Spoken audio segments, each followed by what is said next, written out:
Hello, everybody, and welcome to today's Dynamics 365 Tech Talk. Today's topic is Transportation Management Configuration Deep Dive, Freight Reconciliation. My name is Peggy, and I'll be your moderator today.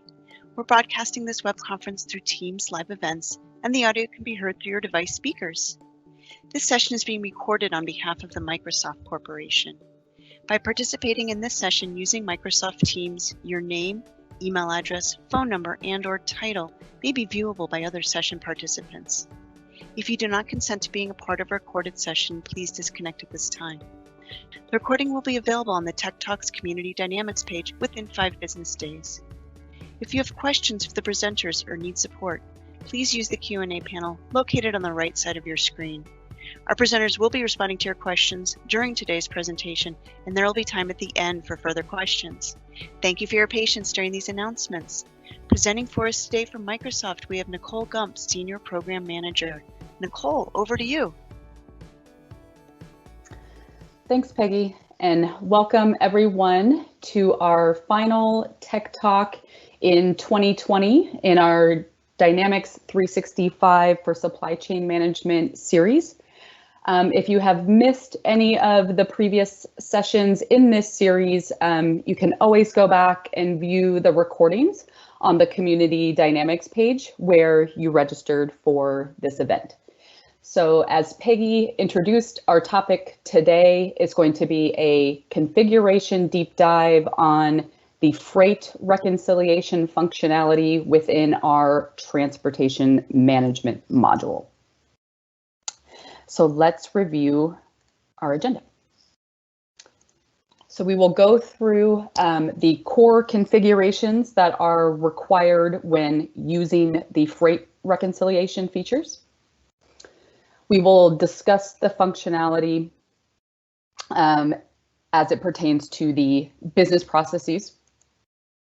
And then we will go through some tips for setting up the different configuration forms that we need.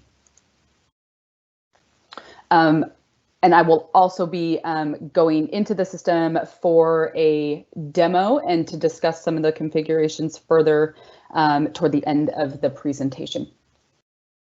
So let's start with the core configurations. So the first configurations that we need are in our transportation management module level parameters. When you open that parameter form, there are a couple of things that need to be set for freight reconciliation.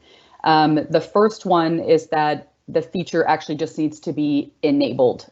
So there's just a Boolean parameter that needs to be turned on if you're going to use the freight reconciliation functionality in transportation management. This second set of parameters is a little bit more involved. You'll find those under the vendor invoice tab on the parameter form, and those settings allow you to determine how automated or how manual you want the vendor invoice posting process to be at the end of the reconciliation process. So I'll discuss those in a bit more detail when we get into the system and look at these forms. So after we have those parameters set, we have got a set of configurations that you'll find under the setup section in the transportation management module. And the first one of those is the reconciliation reasons. So these are essentially reason codes that allow us to define the debit and credit accounts that are used to reconcile any carrier invoice amount that does not match our estimated freight bill amount.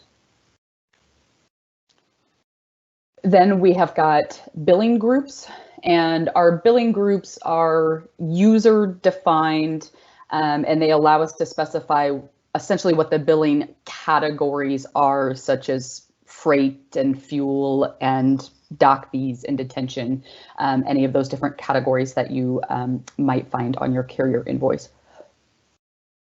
Then we have got freight bill types and freight bill type assignments.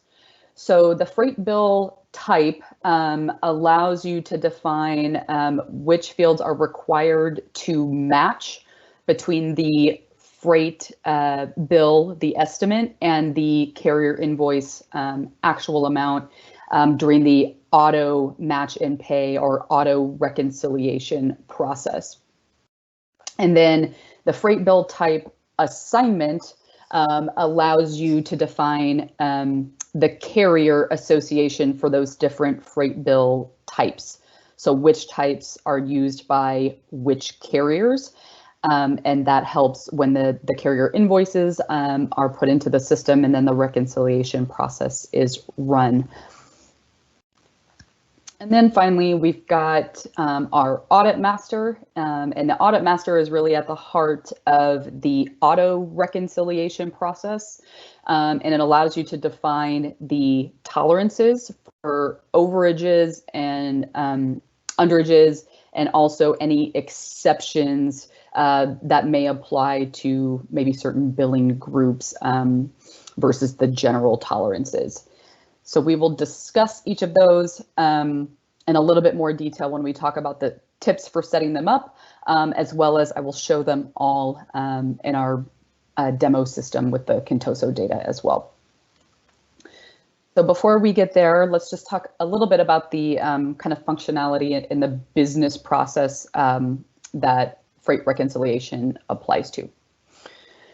So I've got this very high level graphic here that shows on the right-hand side, we have a freight bill. That is the record that is generated in Dynamics 365 for supply chain management when you ship confirm a load.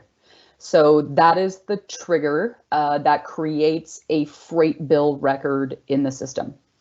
The other thing that is happening that is important to this process is that at that same trigger time when you ship confirm a load, the estimated freight charge is apportioned back to the source order line. So to your sales order lines, if we're talking about sales orders. So those two things are important at that point in time. So we ship confirm, we get the freight charge apportioned back to our order, and that is through the miscellaneous charge setup. And then we also get this freight bill record that is generated for that estimated charge. And then once we have actually shipped out our load, our carrier has picked it up, they have delivered it. At some point in the future, you'll see here on the right-hand side, we're going to have a carrier invoice with our actual freight charges. So what it actually costs them to deliver that freight for us. So the carrier invoice can be imported into the system via EDI if you have want to make that a very automatic process. But it can also be entered manually, or it can be entered manually in more of a, we'll call it semi-automated way by using the freight bill as a basis for entering the carrier invoice record in the system. So if your carriers are not EDI capable, if they send you invoices in the mail or via email, and you have someone who is manually entering them, there are still a couple of ways that they can get into the system. And I'll review that in my demo later. But so at this point in time, we've got a freight bill that was generated when we shipped. We have a carrier invoice that we have received from the carrier after they have actually delivered the freight. And now in the middle, we've got this reconciliation or review process that we need to do to match up those two amounts. And some of the other benefits for performing the freight reconciliation is just to give you visibility to that full freight payment lifecycle. Also allows you to do some carrier performance evaluation. If your estimates are consistently, very far off from the carrier invoices, then perhaps you have something to review there on the carrier performance. And then also, if you automate the reconciliation process, then you're potentially reducing any billing errors and also any manual handling and processing costs that you may have by someone having to manually review every freight bill against the carrier invoices that come in. So I have the same graphic up, but this time I have overlaid the configurations that we spoke about earlier, our core configurations for freight reconciliation. So this is kind of where they come into play in the process. So when our freight bill is generated, we've got our billing groups on our freight bill, and we've got our freight bill type that is going to be populated on that freight bill. On the carrier invoice, it's using the freight bill type assignment to know the freight bill type to apply to the carrier invoice lines. And then in our reconciliation process, we've got those reconciliation reason codes that allow us to specify those accounts, again, that are debited and credited for the variances between the two records. And then our audit master there in the reconciliation process is what allows us to automate the posting of any of those variances with the reason codes and within the tolerances that we define in the audit master. So that's how all the configurations are kind of related to the process. So now I want to go over each of those configurations again, but just kind of some tips for setting them up. So the first one we have are the billing groups. And again, those are just user-defined categories in the system. And there's a pretty basic setup. It's a billing group ID and a name or a description for the group. But our tip here is to configure those, based on your carrier billing. So, if your carrier invoices have a certain set of categories defined for the charges, then, start with that list and define those in Dynamics 365 for your billing groups. And then on the freight bill types, this is where you want to set the requirements for matching. So there is a field in the freight bill type detail setup that says, is it required for matching? And you can leave it at no, which would essentially mean that even though the field is specified in the setup, it's essentially optional for the matching process.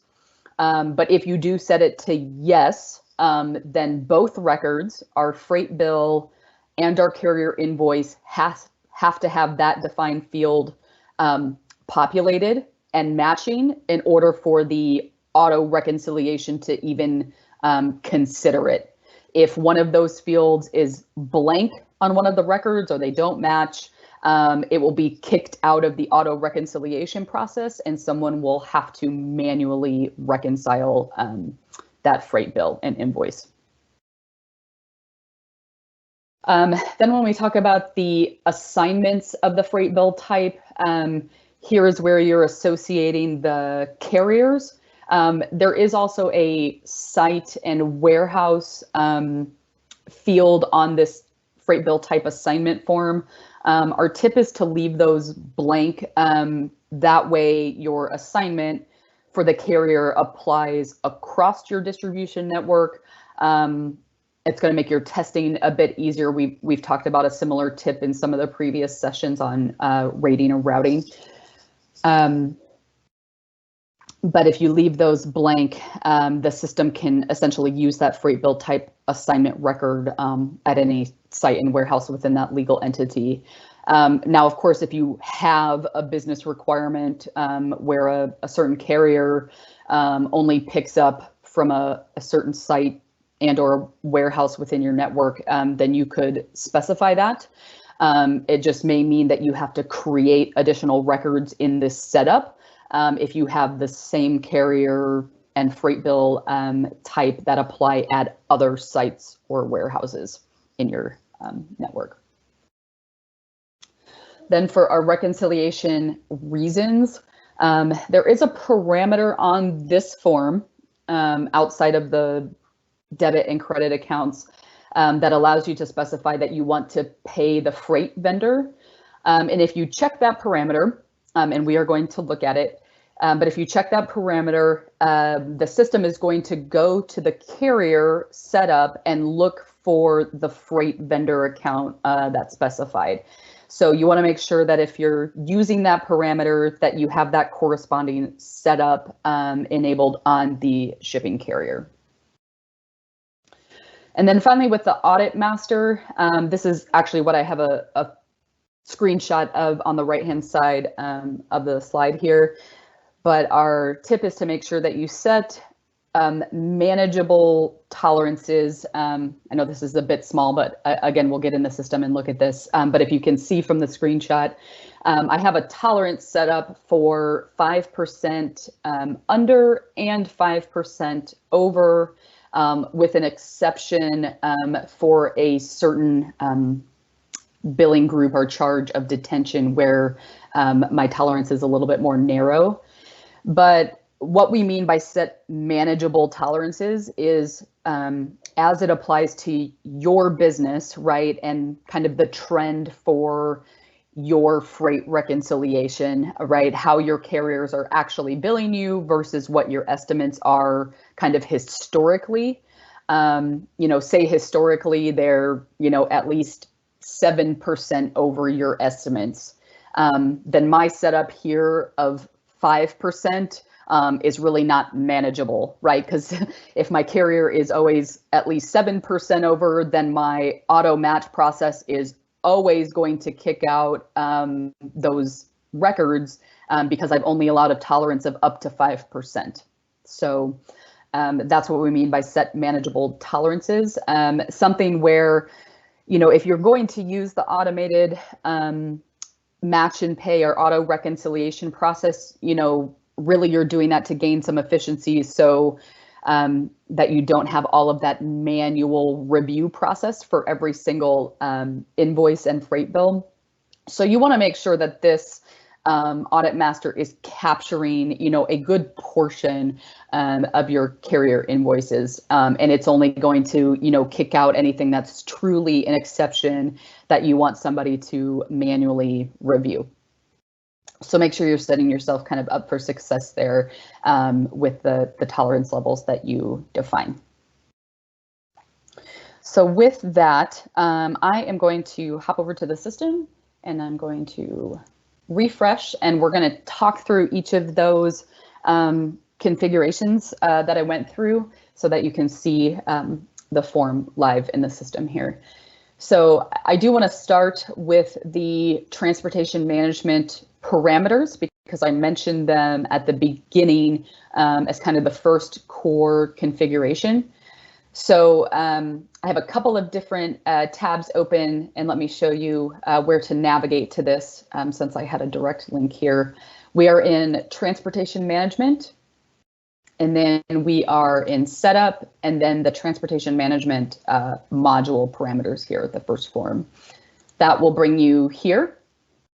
And the first parameter I mentioned is just this flag down here at the bottom under freight reconciliation that just says I want to enable freight reconciliation so that I can use this feature and this functionality in TMS.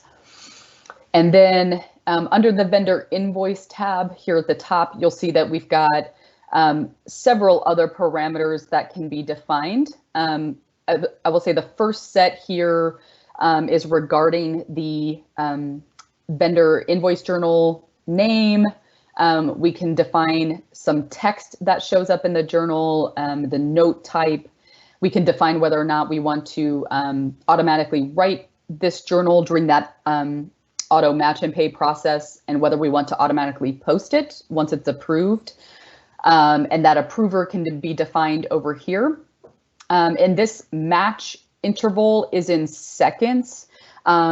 I do have it defined at 120 seconds. That's the just minimum recommended value that should be in this field if you're using the auto match and pay process.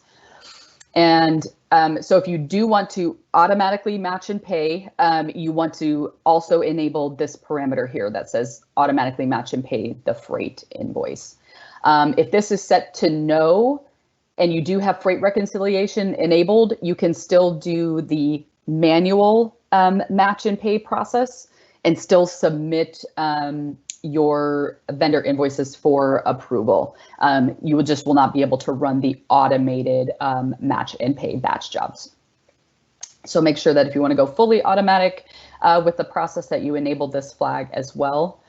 And I will say another tip is that even if that is your end goal and solution is to do the automatic payment, that you may want to start when you first are testing this functionality with this parameter off and test using the manual match and pay process, just to get familiar with it, to see what the system is doing in the process. And then once you're comfortable with that, go ahead and turn on the automatic match and pay, run those batch jobs, and then see how it's behaving and what types of things it's kicking out as exceptions, and kind of fine tune your audit master setup until you feel like you're at a place where that's manageable for your production scenario. So that's the transportation management parameters. So then let me go through the other setups that we have. So they are under setup, and then this freight reconciliation group has all of the other forms that we discussed. So I'm going to start with the billing group. So this is the one, again, as I said, it's a very simple setup. It's just our billing group ID and the name or the description of the group. But our tip here was to go ahead and configure these based on how your carrier is billing you. What kind of categories are showing up on your carrier invoices today. Those are the type of things that we would want to configure for the billing groups. So pretty straightforward setup form there. I'm going to go to the freight bill types next. So the freight bill types, you will probably notice one thing first off is that at the top of the form, we have got an engine assembly and an engine class. You do not need to know what these are or specify them. They are populated when you do the initialize base engine data for any new environment. And we discussed that in the previous TMS configuration session on rating and routing. So just like all of your engines are automatically populated with that information, so is this freight bill type. So this will be populated. And then down here in the detail is really where you define those matching requirements. So our tip was to make sure that you set anything as match required to yes, where you want to enforce that the freight bill and the carrier invoice have this field that you've selected populated, and it matches for your auto match and pay process. So you can see here that I do specify that the billing group has to match.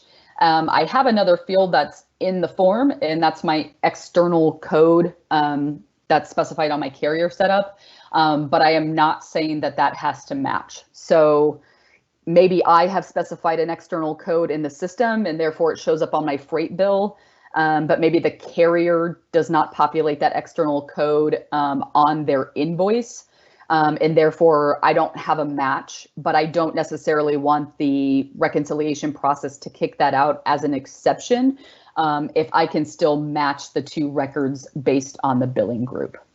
So I've left it in here, but it is not required for matching.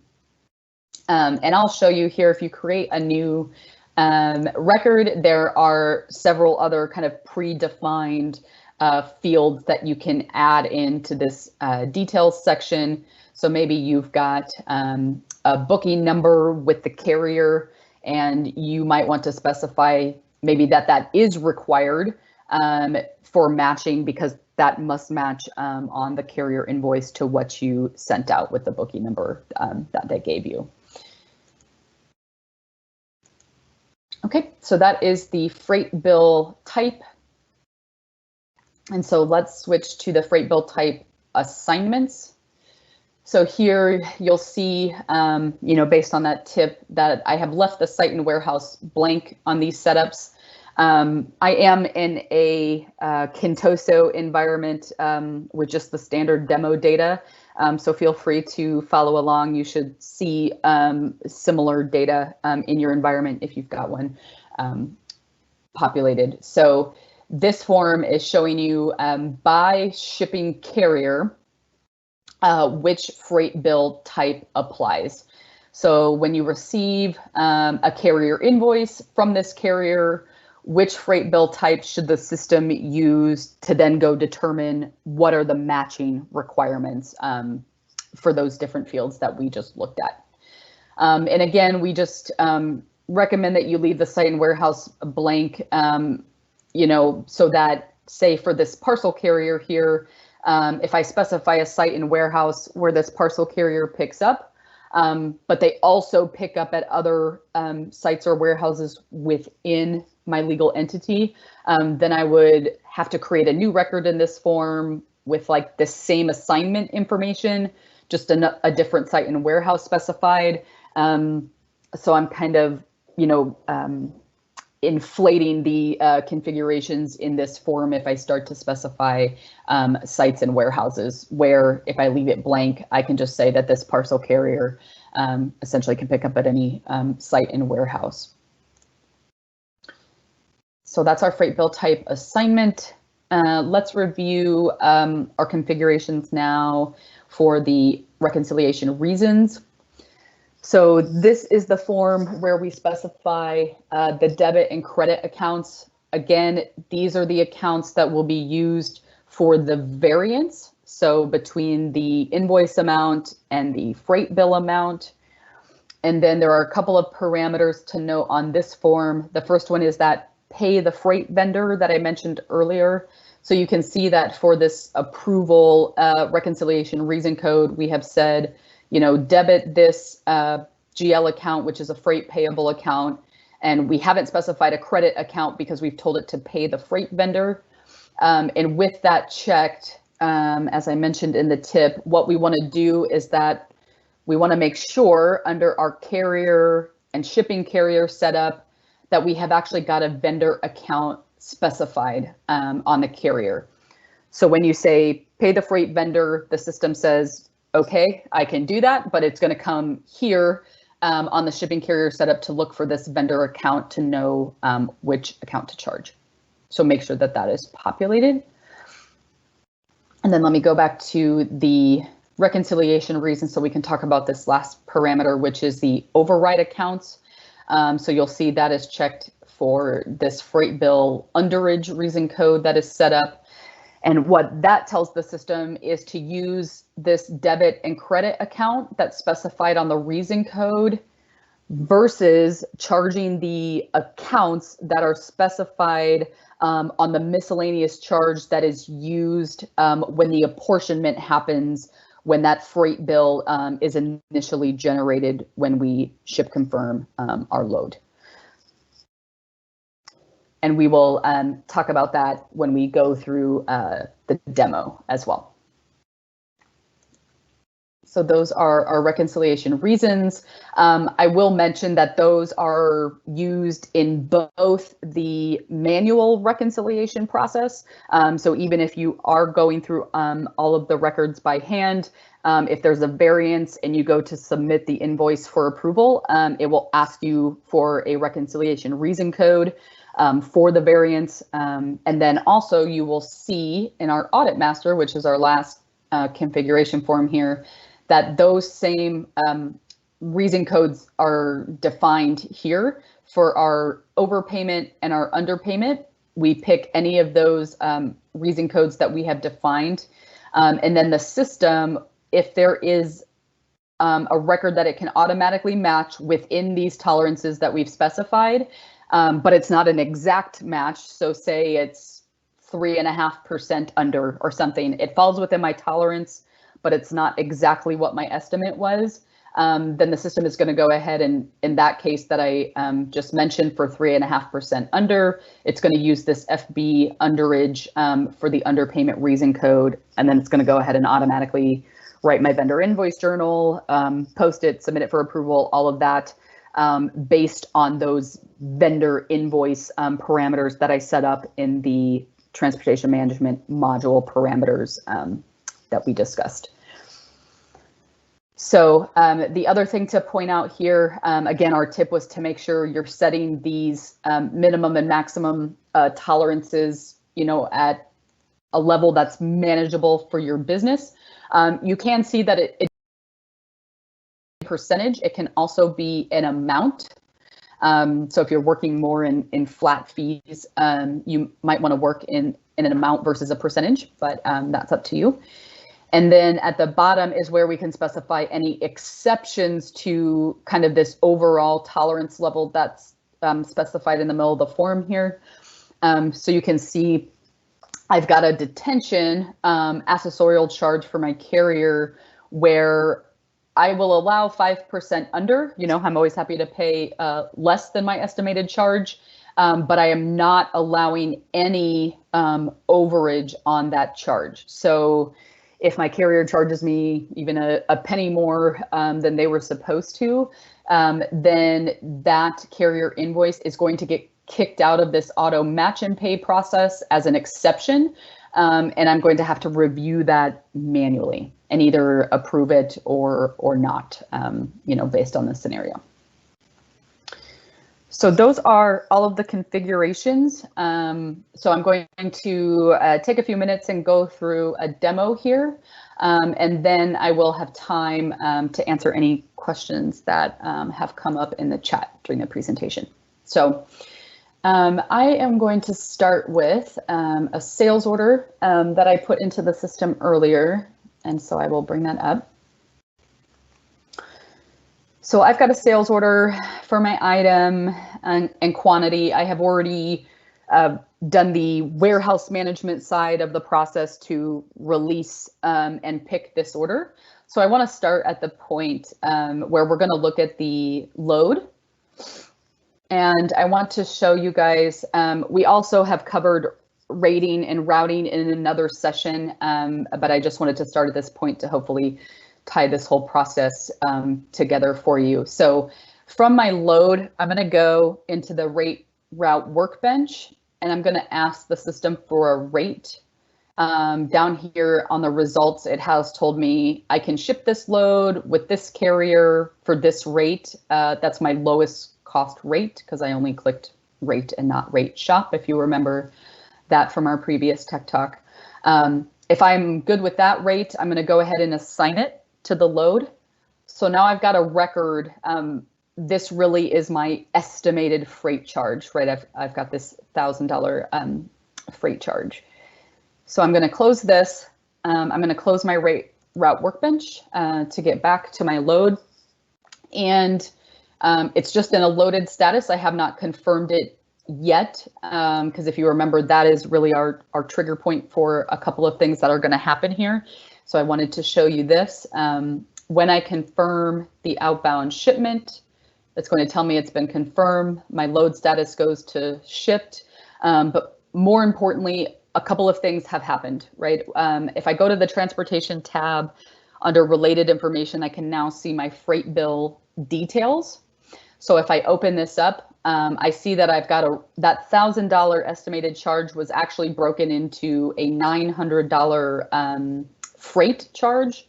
And I've got this other freight bill line for an accessorial charge for $100. And that is for that detention billing group. So these are my estimated charges that are on my freight bill. So this is the freight bill record that I'm going to end up matching to my carrier invoice. But before I go to that process, I want to show you the other thing that happened when I confirmed the shipment, which was that estimated charge of the $1,000 was apportioned back to my sales order line. So if I close the load, that should bring me back to my original sales order. And if I go to sales order line under financials, maintain charges, I should see the same breakdown of the two fees for the freight and the accessorial as a miscellaneous charge. And as we mentioned, keep in mind, because it's kind of important with the way we have the reconciliation reason codes and the accounts set up, is that so the initial accounts that are charged for this freight estimate are based on this charges code setup that we have for freight. So we're debiting customer vendor here and crediting this order freight account. So those are the initial accounts. And then those accounts on the reconciliation reason code are what are used, depending on your setup, for the variance between these charges and your carrier invoice. I will also mention, I'm in a pretty simple scenario here on a sales order with one line. But if you had multiple lines on your sales order, the apportionment is happening by weight. And that is based on the setup of the generic engine for apportionment in transportation management. So we did discuss rating in a previous session. I don't know that we've specifically discussed the engine for apportionment, but if you're curious, if you would like to change those parameters, it is under the transportation management setup, engines and generic engines. You can find the default engine for apportionment is right here. So it's apportioning by weight. So that's, you can see that is the unit in the parameters.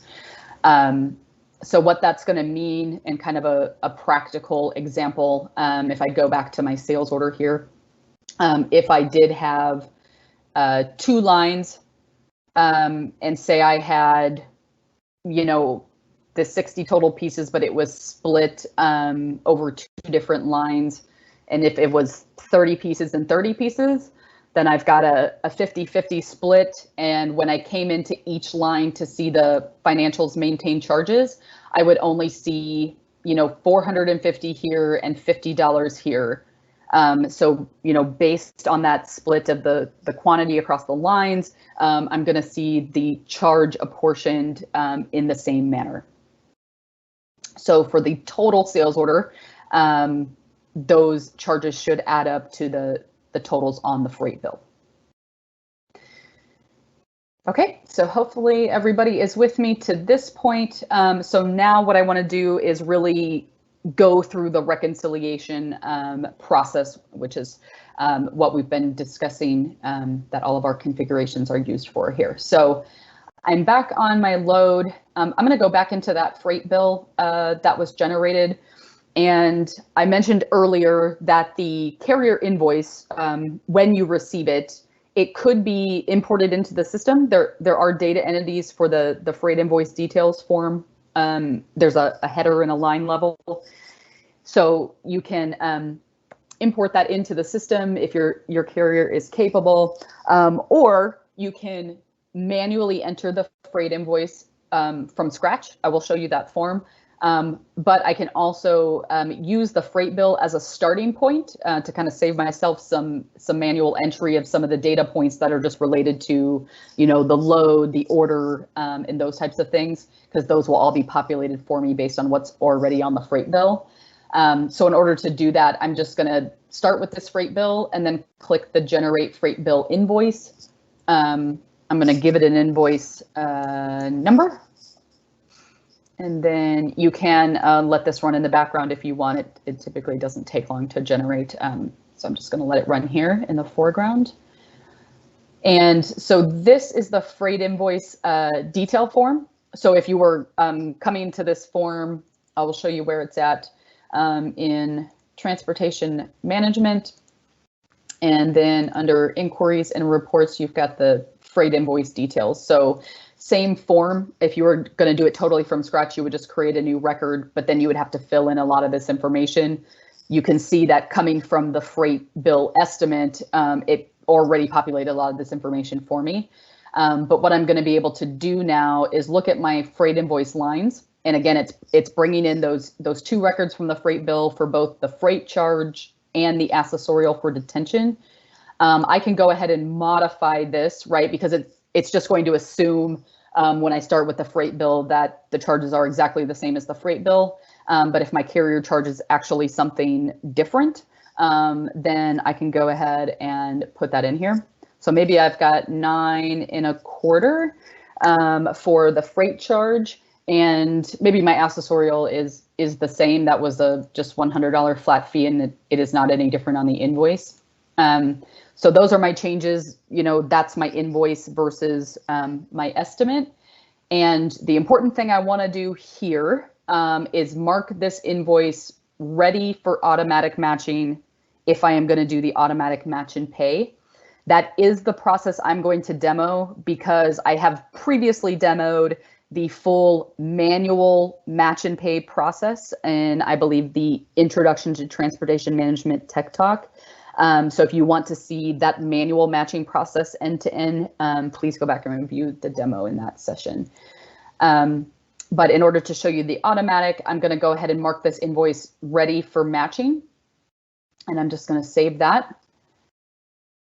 And I'm going to close here. I'm going to also close my freight bill. So we've got this freight bill estimate that's out here that was generated when we ship confirmed our order. These charges got apportioned back to our sales order. And now we've got that carrier invoice that we entered into the system. And now we want to go through the reconciliation process to match up those two records. So let me kind of back out of all of these forms here. And I'm going to go through, let me collapse this to clean it up a little. We're going to go through the auto match batch process first. So there are a couple of different batch jobs. They're both under the freight bills and invoices tab here in transportation management. When you open auto match batch, it may be a little confusing because it's going to have the name in the batch task description of this batch job. They are different, but just warning you in case that is a bit confusing. So when I open auto match batch, see how we have a description here and in the task description where that does not really match. If that is going to confuse you, go ahead and change the description here. So I'm going to go ahead and run this.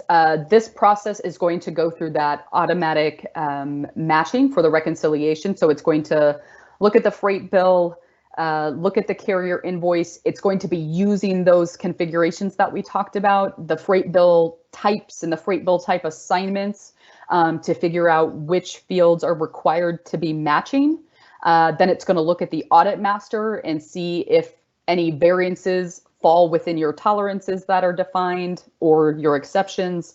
And if they do fall within, then it will use the reconciliation reasons on the audit master to go ahead and just automatically, create that vendor invoice journal. And then depending on your other vendor invoice parameter setup, it may go all the way through and approve that and post it. Or you can leave some of those parameters off and do the approval manually.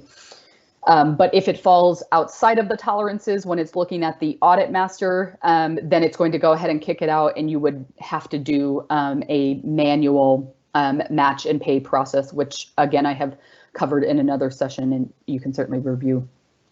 I'm going to go ahead and run this auto match batch job. And let's go ahead and take a look. This should not take too long to run. I just wanted to put it in batch just to kind of point out that description was not exactly intuitive for this auto match batch job. So you can see that it has ended. It does not have anything in the log. So that was successful. And I can show you kind of what has happened with our freight invoice. So if I go to the freight invoice detail form, I should see that invoice that I had generated earlier. But instead of the previous status that we had, we now have this ready to process. And you can see that workflow status on the lines as well. So that means that it did match. You can actually see that here in the summary where it has reconciled the $25 that was over, and it matched the $1,000. And I can always look at the line reconciliation details if I want to see the reason code that was applied. But this reason code, again, is just coming from that audit master that I defined. So my $25 out of 900 falls within my 5% tolerance. So it used the reconciliation reason code I defined on the audit master, which does say to go ahead and approve the overage and pay the freight vendor. So this still has a ready to process workflow status, because there is that one other batch job that's out there, and I will show that to you. And that's the one that is going to have the name, and this time this is actually the right name for this batch job, the ready to process matches and reconciliations. So if you were going through a manual match and pay process, you could look at that match freight bills and invoices form and manually do those matches, and then still run this batch job to process them. So you can do the matching, but instead of maybe submitting all those for approval individually or manually, maybe you still want to kind of gain some efficiencies and batch everything that's been matched together for a reconciliation and approval. So I'm going to put this one in a batch task as well. I'm going to go back to the batch jobs. Again, this one should not take too long to run.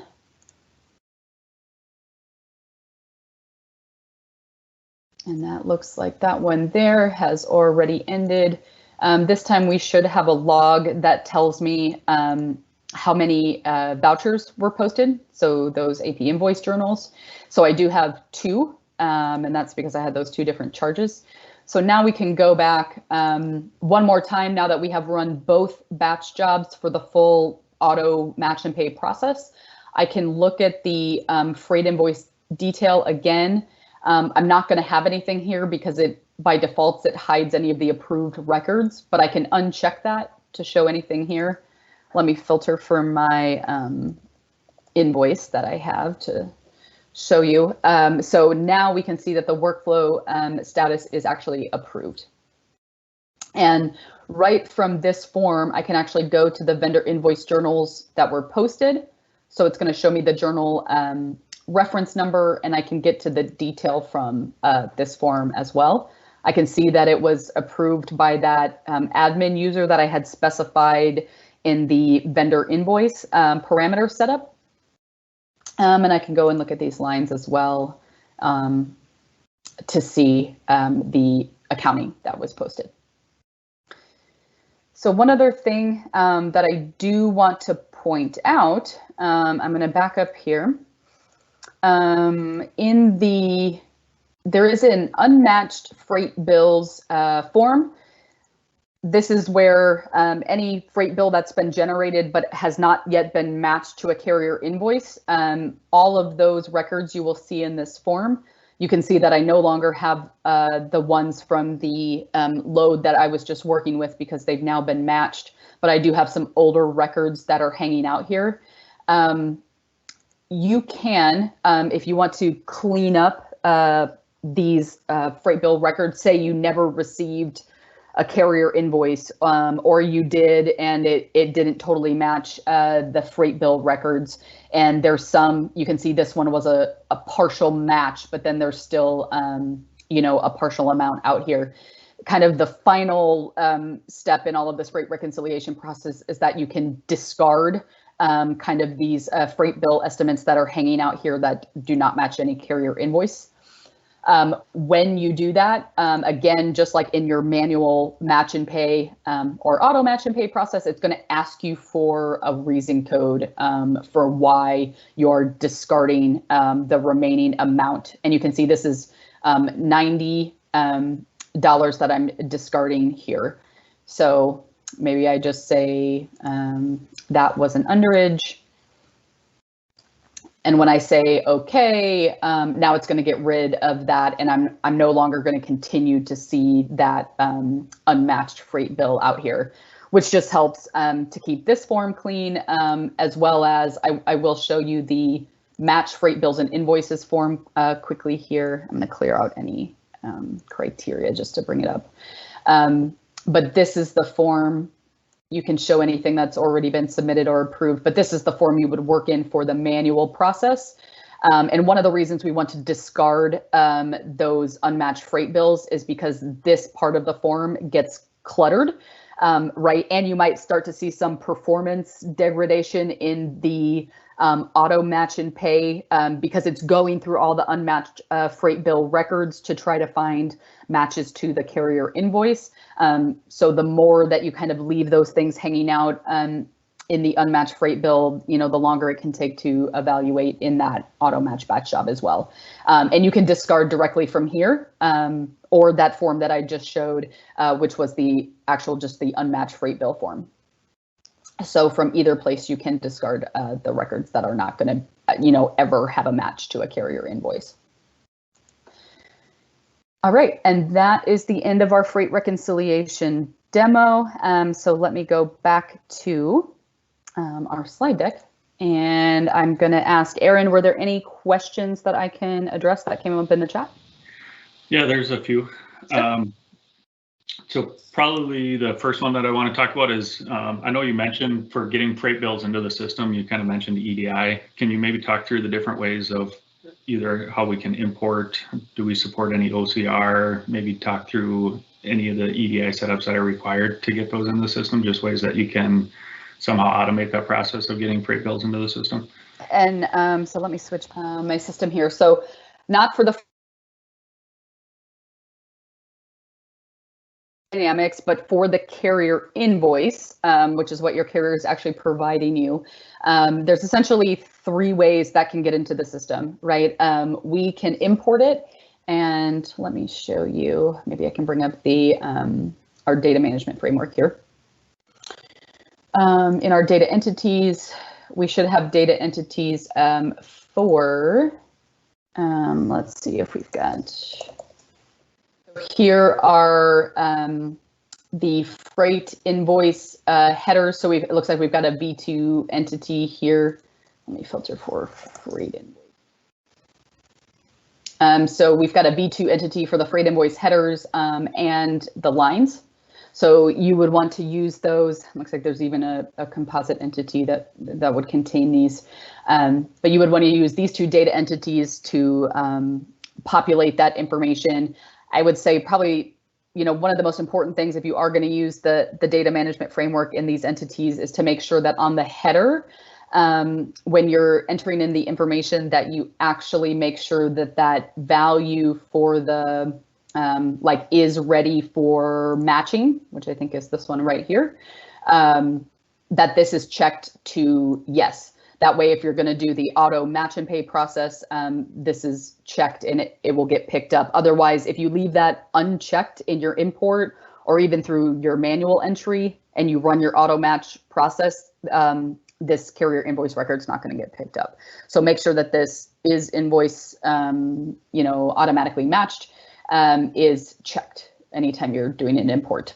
Now, if you are not going to do that, you can do one of 2 other options. One is one that I showed, which is basically to start from your unmatched freight bill or your freight bill details and go ahead and create the carrier invoice from the freight bill. So I did that in the demo. The other thing you can do is just go directly to the freight invoice detail form here and create a new record. Right, but you can see that this is completely blank. I'm going to have to enter all the carrier invoice information from scratch. And again, even if I do this, go ahead and make sure you're checking this invoice is ready for automatic matching. But those are the 3 ways. So we've got an automated way, kind of a semi-automated way by starting with the freight bill, or I've got a completely manual way by just coming into the freight invoice details form and creating a new record. So hopefully that answers the question. Yeah, I think so. You said that, so that's the 3 different ways, correct? You covered all of them? Yes. Okay, good.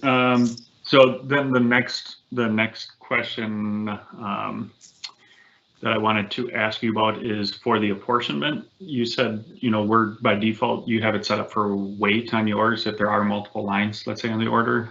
There's questions around, can you do pieces or volume or things like that? You can. I did point out, let me bring back up the system here. I did point out in the demo, if you go to the transportation management setup under engines, you would go to generic engine. That's where you're going to find the apportionment engine. This is just the default one that kind of comes with the Contoso data, right? And its parameters are to apportion by weight. So if you want to use a different unit to apportion by, you need to change the parameter here in the apportionment engine. So that's where you would do it. Okay, next question is, do we support if the carrier invoice is in a different currency than, let's say, the product, do we support multi-currency in these scenarios? That is a good question. I think for the currency, so let me bring up see if it's on my freight bill here. I do have currency defined. I would assume it's on my freight invoice detail as well. So if we had an exchange rate between the two currencies, we should still be able to match, but I would certainly test that. It's not something I've tested myself recently to run the auto match process and make sure that it's converting the currency on the carrier invoice to then do a match between the converted currency and the one on the freight bill estimate. So I would think it's supported. We've got the currency there. I would hate to say a definite yes without having tested it. So definitely do some testing. Okay, I think maybe just for a final question for today, I know there's some questions around inbound, so for purchase order freight as well. Maybe just from a high level, talk about what is possible, if there's any differences from what you described as part of the sales order process that we're looking at today versus what that would look like from an inbound and purchase order process. Yeah, so not much difference from a kind of a process flow perspective. If I go to my load planning workbench here, if I had an inbound load that I was planning, I'm still going to have kind of a trigger point here where I confirm an inbound shipment. That's still a trigger to create a freight bill. And then if you've got a carrier invoice for that inbound shipment, you can still do the reconciliation process in just the same way. In apportionment, all that it's going to be the same. Only your source order is a PO and not an SO. But the other thing I will point out, and we looked at it, but I didn't specifically call it out in the freight bill type assignment. There is a direction that you can specify. So if you do have a freight bill type and carrier that maybe only is bringing you freight, so inbound freight, you can specify inbound here, or you can specify outbound if it's only a carrier that picks up and delivers for you. But again, I will kind of caution the same thing as the site in the warehouse.